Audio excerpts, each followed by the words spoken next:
అయిపోయిందండి. ఇది ఉడికాక ప్రాసెస్ ఎలాగో ఏదో మీకు పెడతాను. లైక్ చేయండి, షేర్ చేయండి, సబ్స్క్రైబ్ చేయండి. చాలా మంచిది. ఈ పొట్టు అంతా ఇవన్నీ ఇప్పుడు మొక్కలు వేయాలండి. ఇవన్నీ శుభ్రంగా నీళ్ళలో వేసుకెళ్ళి మొక్కలు వేయాలి. ఈ పొట్టు అంతా మొక్కలకి ఎత్తపోవాలి, మొక్కలకి గులాబీ మొక్కలకి బలం. ఇదిగోండి ఉల్లిపాయలు పచ్చిమిరపకాయలు కోసుకున్నాను, బంగాళదుంపలు కోసుకున్నాను, దోస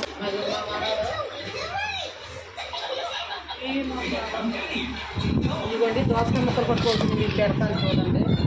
లైక్ చేయండి, షేర్ చేయండి, సబ్స్క్రైబ్ చేయండి. సినిమా దగ్గరకు వచ్చినప్పుడు చెప్తున్నాను. ఇదిగోండి నూనె వేసుకుంటున్నాను.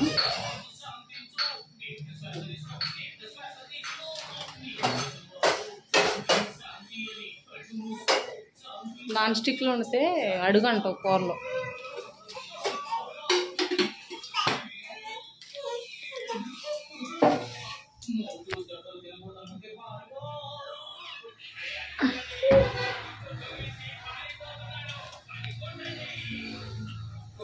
దోసకాయ ముక్కలు, వెల్లుల్లిపాయి, దోసకాయ ముక్కలు కోసేసుకున్నాను, బంగాళదుంప ముక్కలు కోసుకున్నాను, పచ్చిమిరపకాయలు, ఉల్లిపాయలు ఈ తాలింపులు వేస్తాను. బంగాళదుంప దోసకాయ కాంబినేషన్ చాలా బాగుంటుందండి.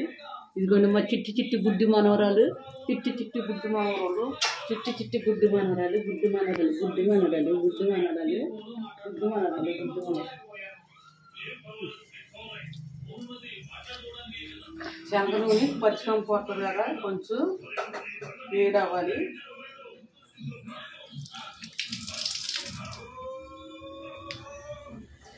ఇదిగోండి వెల్లుల్లిపాయ వేసుకుంటున్నాను తాలింపులో. జీలకర్ర అరకిలో కూడా వేసుకుంటున్నాను. జీలకర్ర వేయను, దోసకాయ వేస్తారు కాబట్టి జీలకర్ర వేయను. ఇదిగో పచ్చిమిరపకాయలు, ఉల్లిపాయలు, వెల్లుల్లిపాయ వేసుకున్నాను. ఇదిగో బంగాళదుంప ముక్కలు వేసుకుంటున్నాను. ఇవన్నీ వేగాలి బాగా. వేగాక ఇదిగోండి దోసకాయ ముక్క కూడా వేస్తున్నానండి. సిమ్లో ఉడకాలి. మొత్తం అన్నీ కలిపేసా సిమ్లో పెట్టి ఉడకనియాలండి. చాలా సేపు సిమ్లో పెట్టి ఉడకనిస్తే బాగుంటుంది.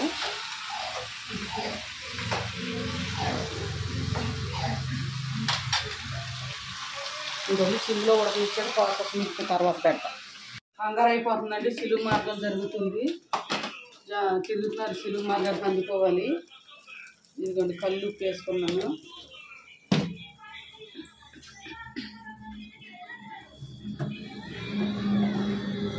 కారం కూడా తగినంత వేసుకోవాలండి. పచ్చిమిరపకాయలు వేసే కదా వేసేసుకోవాలి కారం.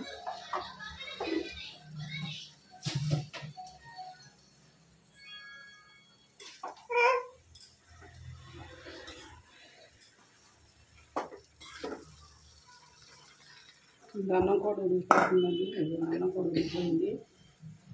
అన్నం కూడా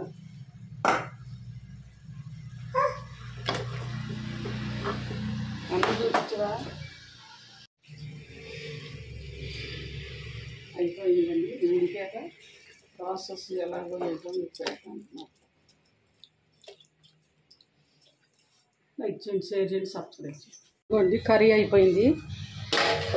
వావ్, దోసకాయ బంగాళదుంప చూసారా ఎంత బాగుందో. చాలా బాగుంది దోసకాయ బంగాళదుంప.